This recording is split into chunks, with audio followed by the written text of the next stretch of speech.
be deeper than my feet could ever wander, and my faith would be made stronger in the presence of my Savior. Spirit, lead me where my trust is without border. Let me walk upon the water wherever you would call me. Se você tiver com a sua Bíblia, nós vamos conversar um pouquinho hoje. E eu quero te convidar. Só dá uma ajustada aí, Ju, que tá. No livro de Atos, capítulo de número 1. Atos, capítulo 1.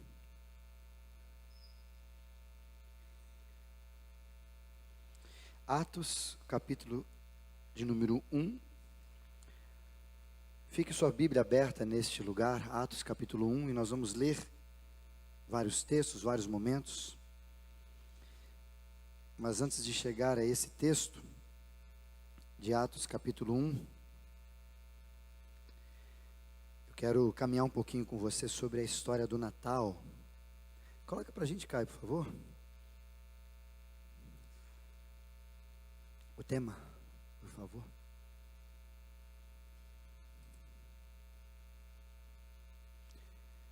Nós vamos conversar hoje sobre prenúncios da sua vinda e da sua volta.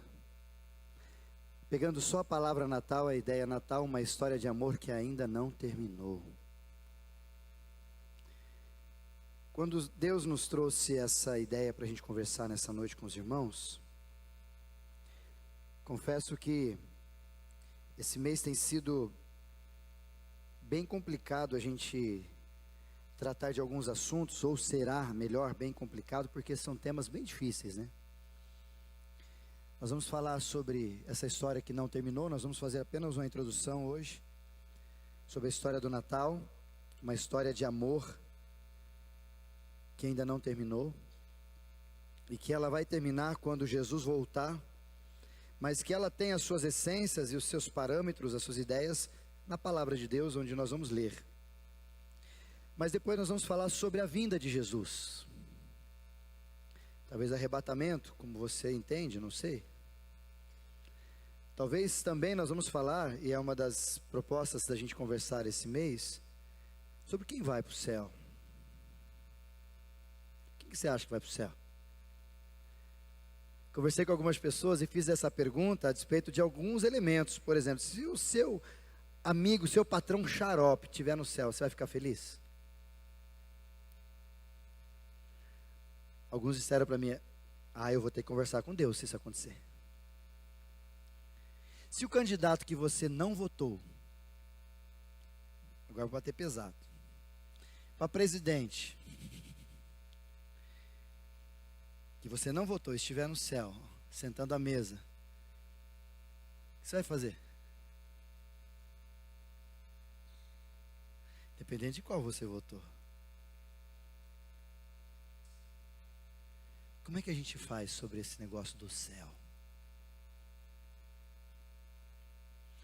Nós vamos falar sobre isso no decorrer desse mês, sobre essa expressão do céu, porque a gente quer tanto, ou pelo menos a ideia de que a gente quer tanto o céu, mas ninguém quer pagar o preço para ir, né?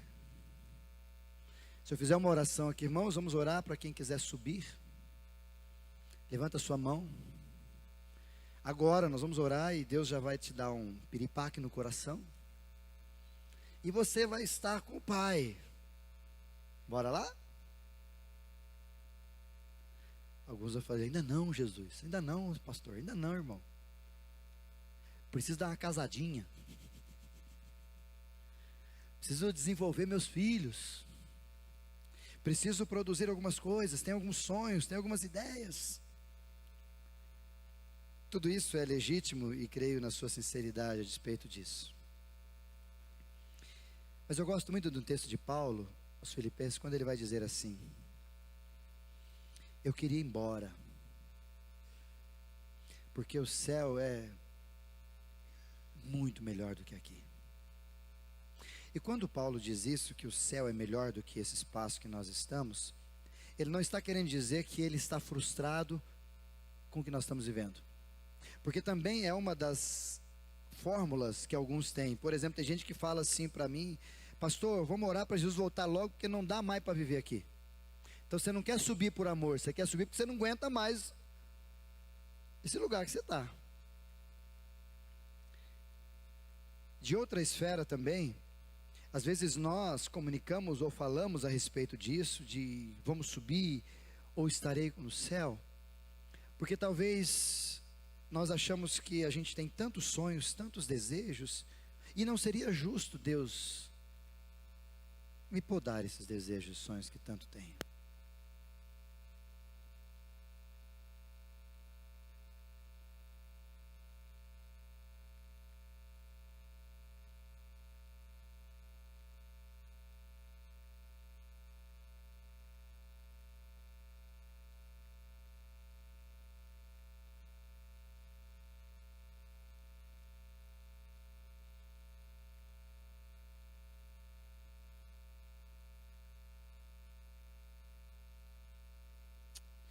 Por isso que essa expressão e o que a gente está conversando esses dias sobre a volta de Jesus, ou vamos começar a conversar, antes da gente falar sobre essa proposta meio terrorista para alguns, porque uma pessoa me disse semana passada: pastor, eu tenho medo de ler Apocalipse.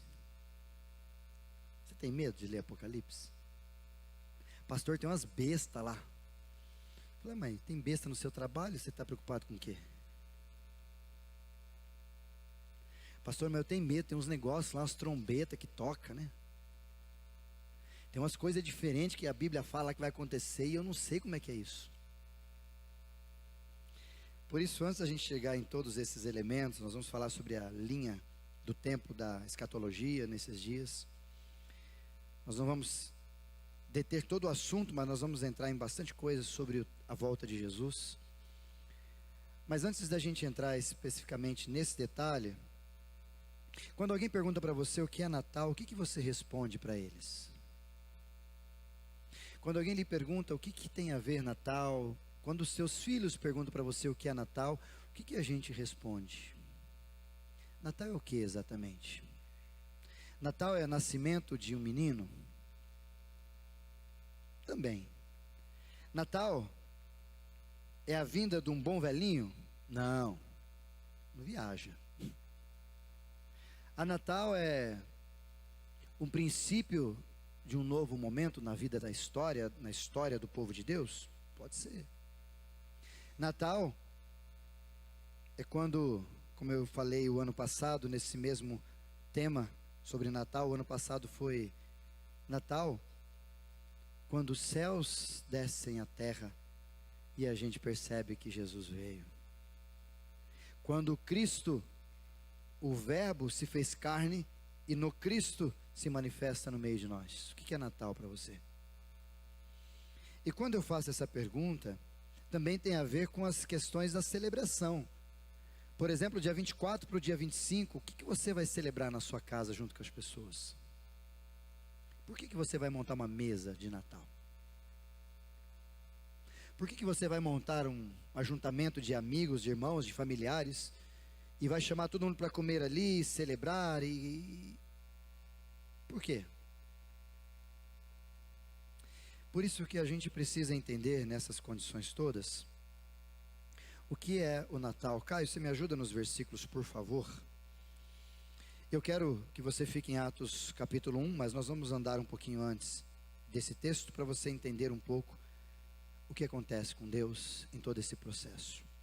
Livro de 1 Pedro, capítulo 1, versículo 18, olha o que diz esse texto, capítulo 1 de 1 Pedro, versículo 18.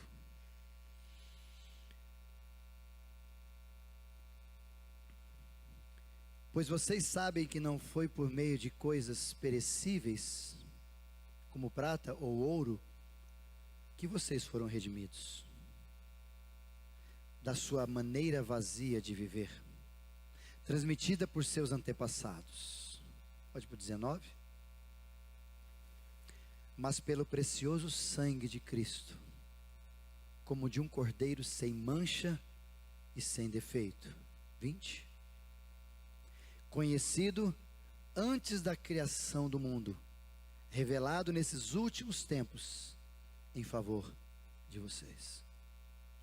Esse texto ele é problemático na primeira leitura, porque ele está dizendo exatamente sobre a soberania de Deus. O que o apóstolo Pedro está dizendo para nós nesse texto é que tudo isso que nós estamos vivendo, ou todo esse processo que ele está dizendo sobre a salvação, isso tudo aconteceu antes da fundação do mundo. Isso é estranho para a gente, não é? A gente tentar entender que tudo aquilo que nós estamos vivendo, Deus já sabia tudo. Isso corrobora com a ideia do Salmo 139, quando o próprio salmista vai dizer que antes mesmo que minhas palavras cheguem aos meus lábios, Deus já as conhece todas. Ele me conhecia mesmo antes de eu ser formado, tecido no ventre da minha mãe, antes que qualquer coisa começasse a acontecer, Deus já me conhecia. E ele vai dizer mais no Salmo 139, que todos os meus dias já estão escritos, ou seja, tudo aquilo que eu imaginava, como eu disse para uma pessoa essa semana, o meu amanhã já está certo. Deus já está, não esteve, Deus já está no meu amanhã. Por que não esteve, pastor? Porque a onisciência, onipresença, onipotência de Deus faz com que Ele esteja no meu passado, esteja no meu presente, esteja no meu futuro ao mesmo tempo. Coisa que eu não entendo e você também não. É fora da nossa cabeça. Mas quando no texto Pedro vai dizer para nós que tudo isso que está acontecendo, essa redenção, esse projeto de redenção que o Natal é para nós, ele aconteceu antes da fundação do mundo. E aqui talvez a gente aprenda algumas verdades muito simples. A primeira delas é que Deus é soberano e ponto final. Talvez você precisasse sempre lembrar disso. A segunda que a gente aprende a partir desse texto de Pedro é que Deus nunca foi, nunca será pego de surpresa. Como por exemplo, Deus olhar para Adão e Eva, pecar e falar, nossa, e agora, o que eu vou fazer? Isso nunca aconteceu com Deus, nunca vai acontecer. Deus não é pego de surpresa. Uma outra verdade é que antes da fundação do mundo, o Natal já estava planejado. O Natal já estava planejado. E talvez para finalizar todo esse texto, antes da fundação do mundo, Deus já me amava, Deus já te amava e você não sabia disso. Para a gente entender a dimensão do amor de Deus.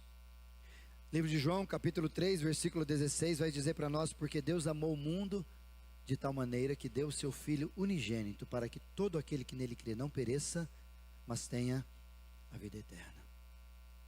Amor de Deus antes da fundação do mundo. Mas a gente não precisa só entender isso, como a gente também precisa entender que tudo o que está acontecendo hoje foi predito há muito tempo atrás. O próprio Jesus falava isso em João capítulo 17, no versículo 5 e versículo 24 também. E a própria Bíblia vai falando sobre esses elementos, de que lá atrás já se falava de Jesus. Lá atrás já se mencionava sobre Jesus, é que a gente não sabia.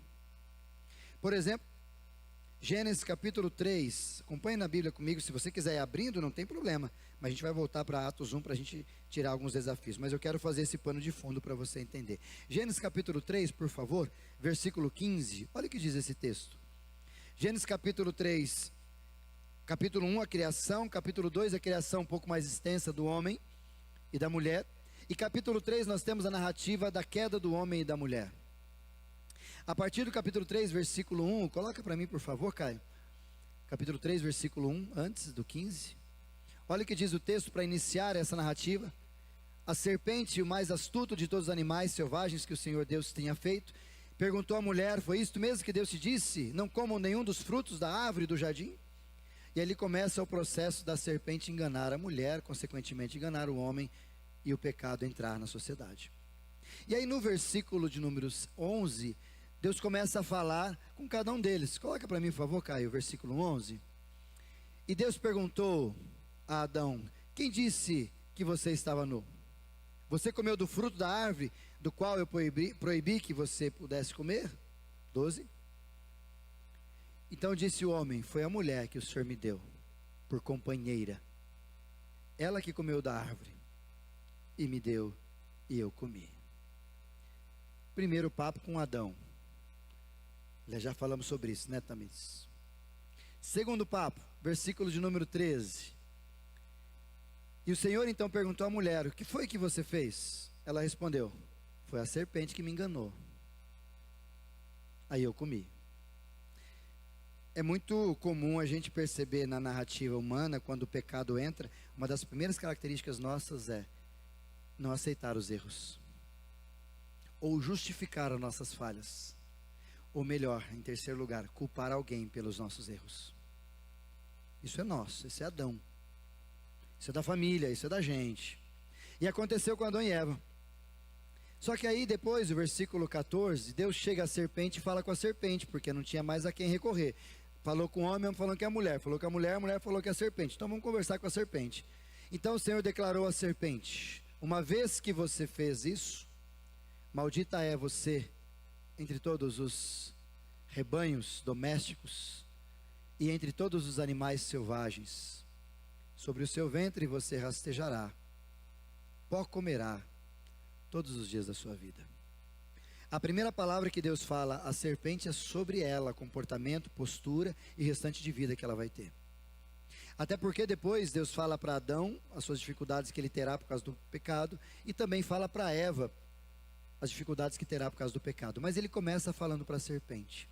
Mas no versículo 15, Deus fala de Jesus. Porém, inimizade entre você e a mulher, entre a sua descendência e a descendência nela. Este ferirá a sua cabeça, e você lhe ferirá o calcanhar. Pastor, nunca entendi esse texto direito. Eu vou traduzir um pouquinho de forma mais fácil para você entender. O que Deus está dizendo a partir desse texto é que vai haver sempre uma inimizade. Por isso que Paulo vai dizer que a mulher é o sexo frágil. Essa semana, conversando com outra família, ela falou: pastor, a Bíblia não é machista? Não, a Bíblia é a Bíblia, ela não é nem feminista nem machista. Mas só para você entender algumas coisas, o cristianismo foi e é uma das únicas religiões que equipara homem e mulher. Então, quando você ler a Bíblia, entenda que a Bíblia equipara homem e mulher. E quando a Bíblia fala, apóstolo Paulo, sobre o sexo frágil, dizendo que a mulher é mais frágil, então nós, homens, devemos cuidar, ele não está dizendo da fragilidade física, mental ou emocional que a mulher tenha, não é isso. Se você entendeu isso, não sei de onde você tirou, ou te enganaram. Mas ele está dizendo de Gênesis 3,15, que a serpente, Satanás, sempre vai ajustar e tentar fazer algo contra a mulher, mais do que contra o homem. Ou talvez primeiro com a mulher, para depois com o homem. Ah, pastor, mas a mulher vai ser tentada mais que o homem? Não estou dizendo disso. Eu estou querendo que você entenda no versículo 15, quando Deus está dizendo sobre essa inimizade que vai acontecer entre Satanás. Ali não é serpente, tá? Ali não está falando para cobra. Ali ele está falando sobre espiritualidade, sobre Satanás. E ele está dizendo claramente que Satanás vai ter inimizade com a mulher, e nós, como homens e servos do Senhor, devemos defendê-la, porque dela sairá um descendente, diz o texto. E esse descendente que sairá da mulher será aquele que vai esmagar a cabeça de Satanás, Jesus. Por isso que talvez todas as ideias e todas as preocupações ou todas as intenções de Satanás a partir dessa declaração de Deus é como que vai sair alguém de alguém, porque de Eva não tinha saído ninguém, concorda? Nós estamos no Jardim do Éden, não teve filhos ali. E o anjo não sabia o que era esse negócio de ter filhos, ou de sair alguém de alguém, como dar a luz ao ser humano. Não era tão simples. A gente está lendo, a gente sabe de tudo isso, mas nessa época não tinha essa mentalidade, nada disso estava acontecendo. E aí então que Satanás tenta de todas as formas aguardar essa palavra que Deus tinha dado como castigo à serpente. Da mulher sairá uma descendência, e essa descendência, dela virá alguém que vai lhe pisar a cabeça, e você no máximo vai pisar no calcanhar. vai fazer cosquinha, vai morder, vai fazer algo simples, mas é ele que vai fazer o que tem que ser feito. E essa parábola, ou essa palavra melhor, ela é concretizada lá em Romanos capítulo 16, por favor. Romanos capítulo de número 16, exatamente o versículo 20. Olha o que diz o texto. Paulo falando para nós: em breve o Deus da paz esmagará Satanás debaixo dos pés de vocês. A graça do nosso Senhor Jesus esteja com vocês. Porque lá na cruz, Jesus esmagou Satanás com os próprios pés, dizendo: eu venci. E nós teríamos essa mesma vitória a partir da graça de Jesus. Tudo isso a partir de Gênesis capítulo 3, versículo 15, quando fala do Natal. O Natal é o nascimento desse descendente. O Natal é o anúncio desse homem, desse Cristo, que viria e traria fim ao reinado de Satanás sobre a vida daqueles das quais entregasse a Jesus. Mas um pouquinho mais para frente, Gênesis capítulo 3, você tem mais uma vez o Evangelho de Jesus. Se no versículo 15, coloca para mim capítulo 3, versículo 21, por favor.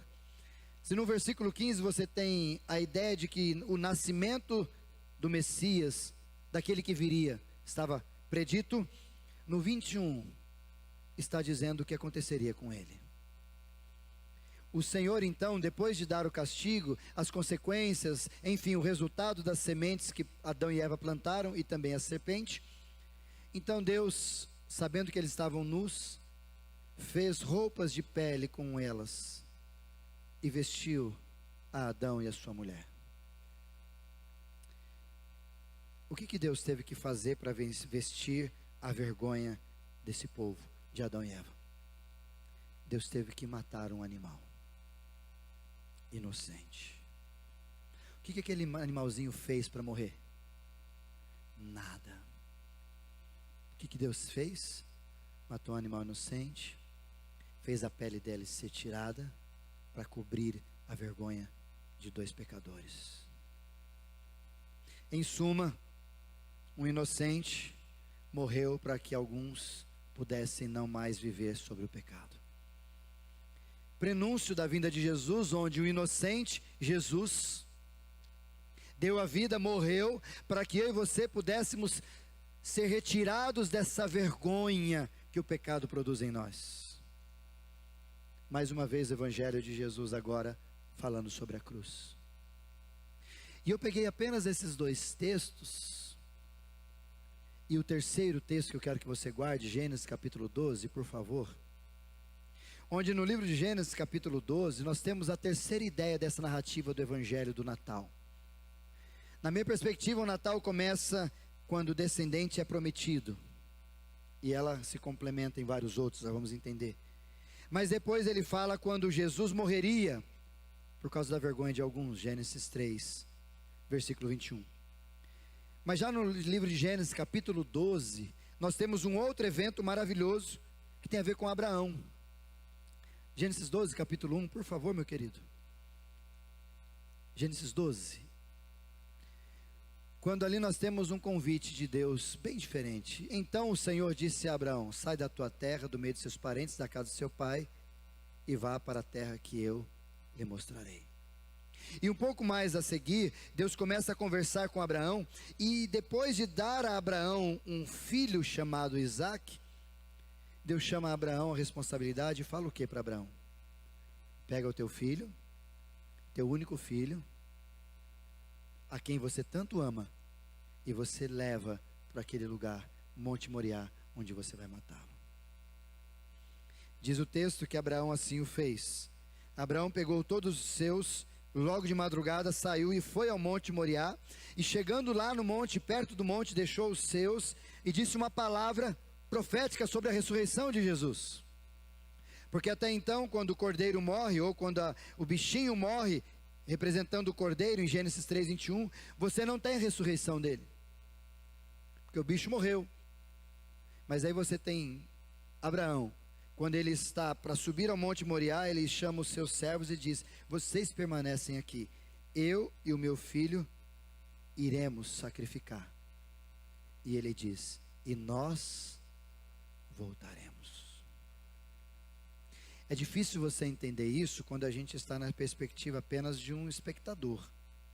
Mas quando você entra na visão, na expectativa do próprio Abraão, que tem uma palavra de fé, uma narrativa de fé, quando ele diz, nós voltaremos, e ele sabia que lá ele iria matar o filho. Ele estava com o cutelo, e o filho pergunta, onde está o cutelo, pai? Está aqui. Onde estão as lenhas? Estão aqui.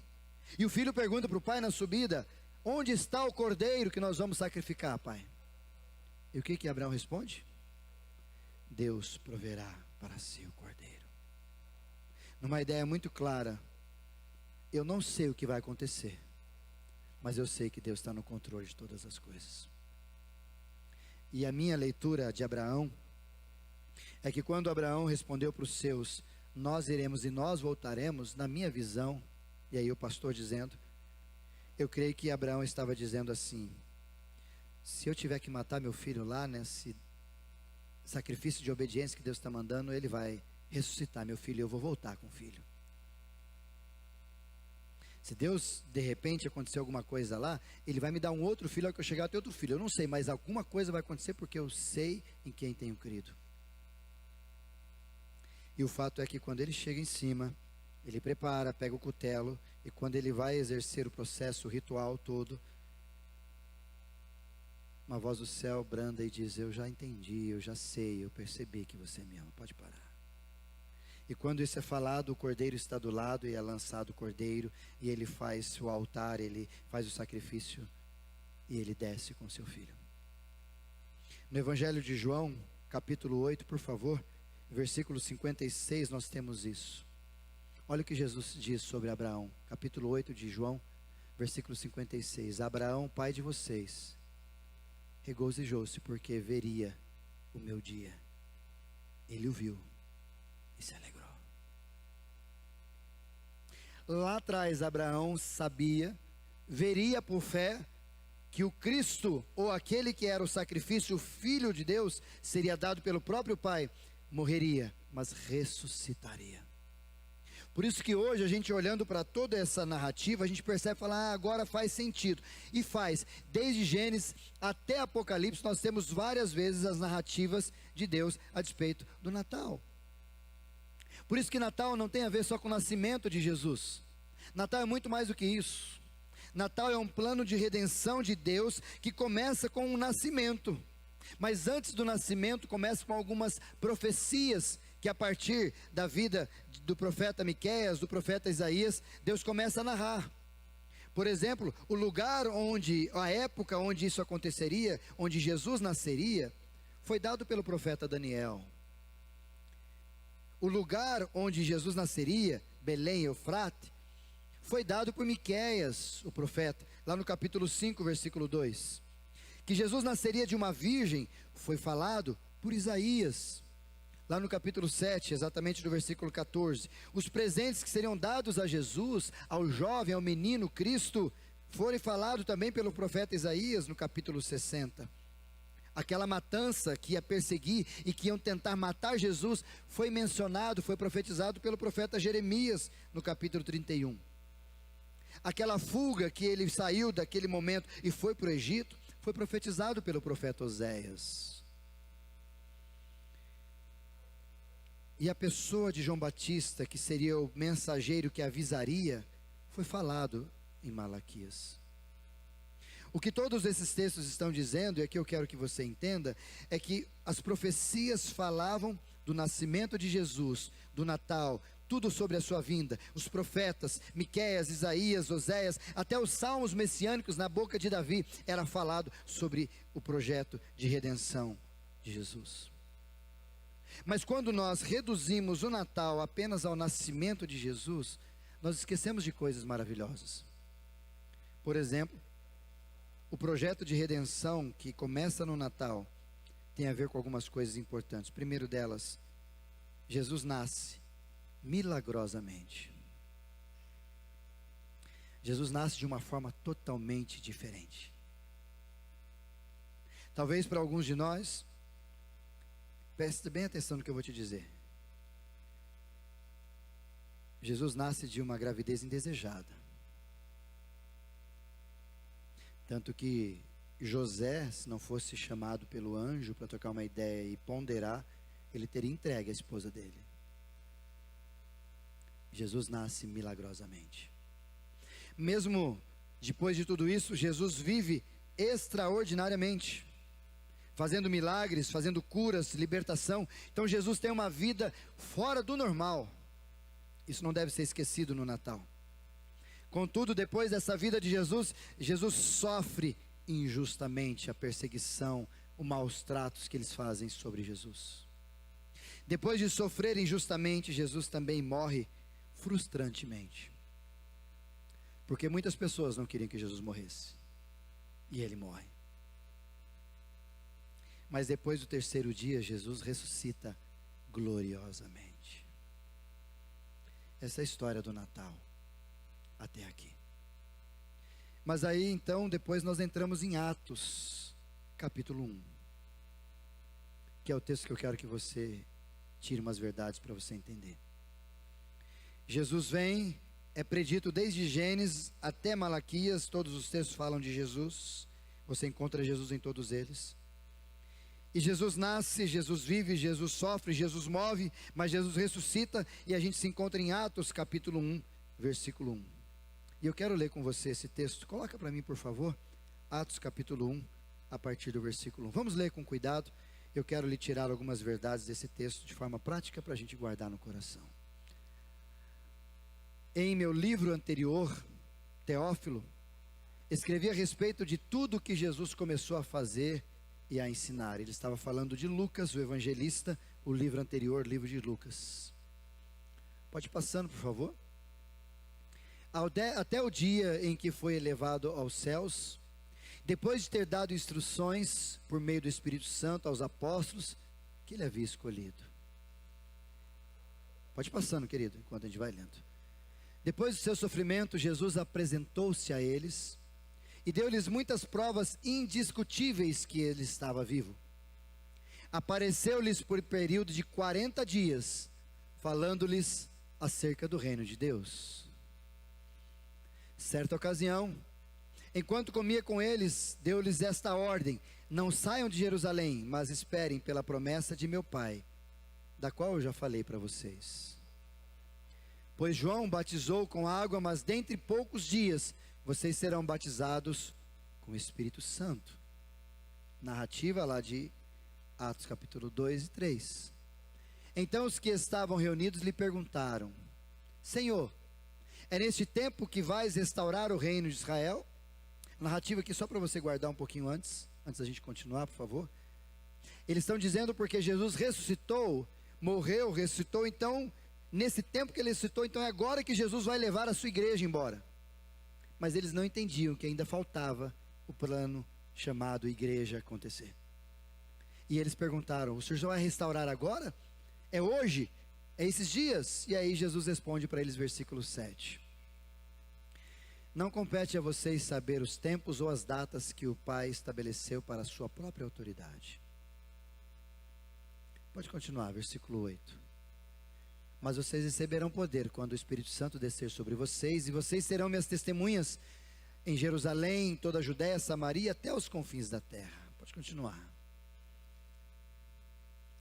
Tendo dito isso, Jesus viveu o tempo de ascensão. Ele foi elevado às alturas, enquanto eles olhavam, e uma nuvem o encobriu da vista deles. Ou seja, Jesus foi levado assunto aos céus. E eles ficaram com os olhos fixos no céu, enquanto ele subia, vislumbrando, aleluiados talvez. De repente surgiu diante deles 2 homens vestidos de branco, que lhes disseram a seguinte expressão: Galileus, por que vocês estão olhando para o céu? Esse mesmo Jesus que dentre vocês foi elevado aos céus, voltará da mesma forma como vocês o viram subir. Versículo 12. Então eles voltaram para Jerusalém, vindo do monte chamado das Oliveiras, que fica perto da cidade, cerca de 1 quilômetro. E o restante do texto não precisa continuar. Você percebe que os discípulos estão ali em Jerusalém, escolhem para si o seu outro apóstolo, que é chamado de Matias, E ele dá continuidade ao processo. E aí no capítulo de número 2 você vê a descida do Espírito Santo enquanto eles estavam na igreja. Livro de Atos, capítulo 1, do versículo 1 até o versículo 12, que nós lemos as últimas palavras de Jesus. E eu quero tirar alguns desafios para você guardar. Por que Jesus disse isso sobre o Natal? Por que isso tem a ver com o Natal? Primeiro, porque Jesus aqui orienta o seu povo e habilita o seu povo com o Espírito Santo. Por isso que Natal também tem a ver com esse final da vida de Jesus entre nós, antes de ser assunto aos céus, onde Jesus habilita o povo com o Espírito Santo, quando ele diz no versículo 1 até o versículo 5, onde ele habilita o povo a partir do Espírito Santo e ensina ao povo aquilo que eles precisavam aprender sobre o que a gente vive. Primeiro desafio para você guardar no Natal. Natal tem a ver com você orientar as pessoas sobre o que é de verdade o Natal. E aqui vai uma pergunta muito simples. Se eu perguntar para o teu filho o que é Natal, o que ele vai responder? Se ele não responder biblicamente é porque talvez ele não ensinou, não aprendeu. Você e eu não ensinamos o que é Natal para os nossos filhos. Por isso que Jesus aqui no final, nas últimas palavras, ele orienta, ele ensina a despeito do que a gente precisa aprender. Mas mais do que ensinar, ele habilita o povo a viver a respeito do Espírito Santo. Por isso que a gente às vezes tem essa postura de dizer: pastor, mas eu não sei o que eu falo, eu não sei, eu não entendo, eu não consigo. Eu sinto te dizer, mas a orientação de Jesus não é só para você falar. A orientação de Jesus é: fique em paz. O Espírito Santo que está em vocês vai ajudar vocês a fazer isso. Então a gente não tem desculpa mais. Primeiro desafio que eu quero que você guarde é esse. Você ensina as pessoas sobre Jesus? Capacidade você tem. Não por si mesmo, mas pelo Espírito que habita em você. Segunda verdade que esse texto também me mostra é que às vezes, por causa dessa posição de Jesus de não dizer para nós a respeito de quando ele volta, e ele diz para eles ali: não cabe a vocês nem a mim saber a época, nem o momento, nem data alguma, isso cabe apenas ao Pai. Jesus está dizendo em outras palavras: quando você vai voltar, Jesus? Nem ele sabia, só o Pai sabia. E talvez aqui o segundo desafio que a gente precisa aprender é que a gente tem que parar de especular para viver o que a gente tem que viver. A gente tem que parar de se preocupar com coisas que não nos cabem, para viver com coisa que nos foi dado como missão. Por exemplo, algumas pessoas já dataram nesses anos todos que Jesus viria, voltaria. Eu não sei se você é desse tempo, mas quando falavam que aos 1000 chegará e aos 2000 não passará, e falaram que está na Bíblia não sei de quem, passou, cá estamos nós, sobrevivemos. Se Jesus veio em 2000, nós ficou. Como não houve nenhuma manifestação bíblica da vinda de Jesus, Jesus não veio porque não foi o homem. A gente não sabe, a nós não foi dado o saber, nem a Jesus, diz ele, mas apenas ao Pai. Então o que eu faço? Quando eu vou saber? Quando Jesus vem? E a pergunta que todo pastor nessa época de treta, de problema, de guerra é: pastor, Jesus está voltando? Eu falei: tá, faz tempo que ele está voltando. E quando ele volta, pastor? Quando ele quiser. Respondo assim. É o que a Bíblia me dá garantia de responder: quando ele quiser. Foi o que Jesus disse. Mas a maior preocupação não está em quando ele vai vir. Se eu fosse você, eu não me perturbava em quando Jesus voltará. Se eu fosse você, eu me perturbava enquanto você vai para lá.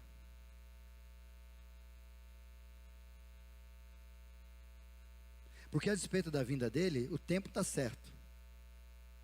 Não nos cabe, não precisa ficar especulando.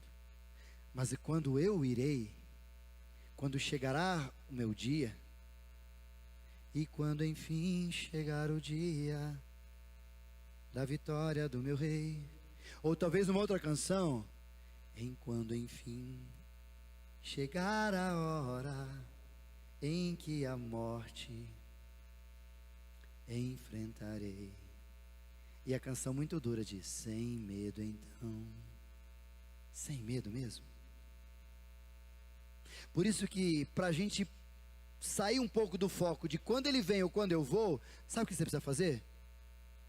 Viver a missão que ele deixou para você viver, só isso. Faz o que ele mandou fazer. Olha para a palavra de Deus e perceba, tanto que Jesus diz claramente isso. Viu? Vocês parem de especular, não precisa fazer isso. Simplesmente ocupem-se da missão. E qual a missão que Deus deu para ele? Ide, portanto, e pregar o evangelho a toda a criatura. Ou em Atos 1:8, recebereis poder ao descer sobre vós o Espírito Santo, e vocês são minhas testemunhas. Ou seja, vivam como eu vivei em vocês. Falam para os outros o que eu falei para vocês. Façam com que os outros saibam da minha presença através da vida de vocês. E se a gente viver assim, como eu já disse isso esses dias, viva como se fosse sempre o último dia. Uma hora você vai acertar. Por isso não fica preocupado quando ele vai voltar. E nem preocupado quando você vai. Mas fique preocupado com a missão que você tem, se você está cumprindo ela ou não. Porque na hora que nós chegarmos lá, ele vai perguntar para nós: e aí, como é que foi? O que você fez com os talentos que eu te dei? O que você fez com os filhos que eu te concedi? O que você fez com a família que eu te produzi? O que você fez com tudo aquilo que eu permiti você viver? Mas a terceira verdade que esse texto me traz em seguinte, a partir do versículo seguinte, quando ele diz sobre a missão, versículo 1. No versículo seguinte, dizendo essas palavras, Jesus subiu. E quando ele sobe, os apóstolos ficaram embasbacados, assim, olhando e falando: nossa, Jesus subindo. E as nuvens, como está aqui, ela começa a tomar conta de Jesus, e Jesus some entre as nuvens, diz o texto. E eles ficam ali parados, talvez aguardando Jesus aparecer de novo, voltar a aparecer, voltar a subir, descer, não sei. Mas não dá tempo deles ficarem especulando muita coisa quando 2 anjos aparecem e dizem: o que vocês estão fazendo aí? O que vocês estão esperando? E o texto é bem claro quando ele diz assim: estando eles com os olhos no céu, enquanto Jesus estava subindo, eis que 2 homens, 2 varões vestidos de branco, como 2 anjos, se puseram ao lado deles e lhes disseram: varões galileus, por que vocês estão olhando para as alturas?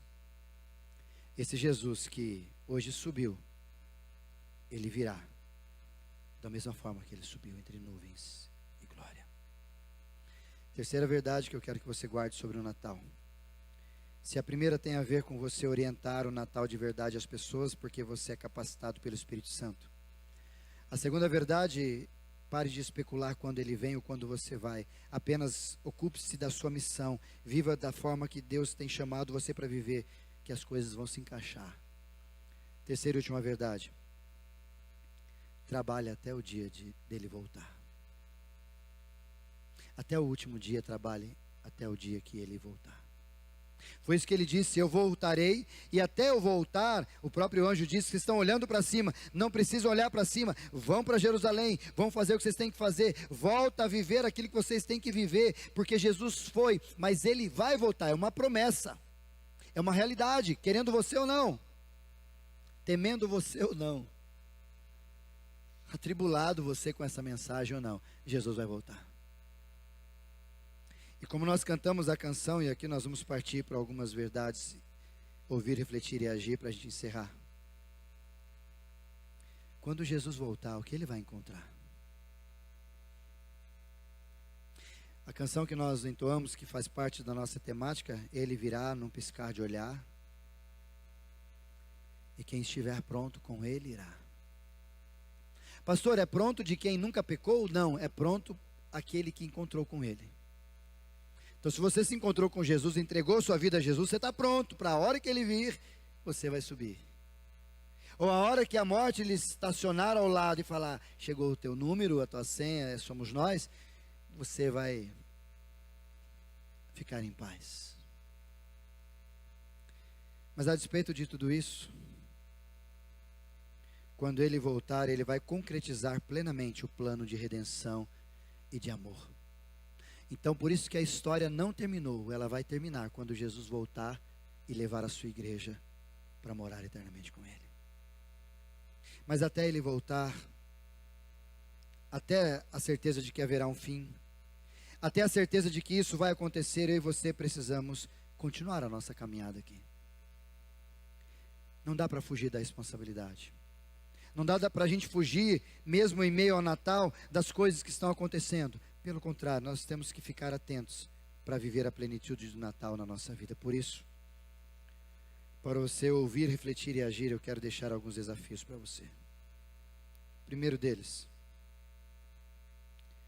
Natal é o início de um plano redentivo, e não apenas de uma festa de comemoração que alguém nasceu. A despeito disso, eu lhe faço um desafio. Você vai celebrar o Natal, talvez dia 24 para o dia 25, ou mesmo no almoço dia 25, não sei qual vai ser a sua postura. Mas quando você celebrar o Natal, lembre-se que é um momento de redenção. É o anúncio de um projeto de Deus que não começou hoje, não começou dia 25 de dezembro de 2023 anos atrás, 22 anos atrás. Isso começou antes da fundação do mundo e tem a ver com um plano redentivo para trazer a redenção, você, a sua família e todos que você puder alcançar. Segunda verdade que eu quero que você guarde, ouça, reflita e haja a despeito disso. Natal é para ser lembrado que o amor do Pai é legítimo por você. Ele te ama porque Deus amou o mundo de tal maneira.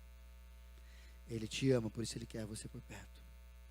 Então, a despeito do Natal, que é um amor de um Pai legítimo, o desafio que eu te faço nessa segunda verdade: faça do seu Natal ser legítimo. Se você vai se encontrar com pessoas que você não vê há muito tempo, tente ver mais no ano que vem, depois do Natal.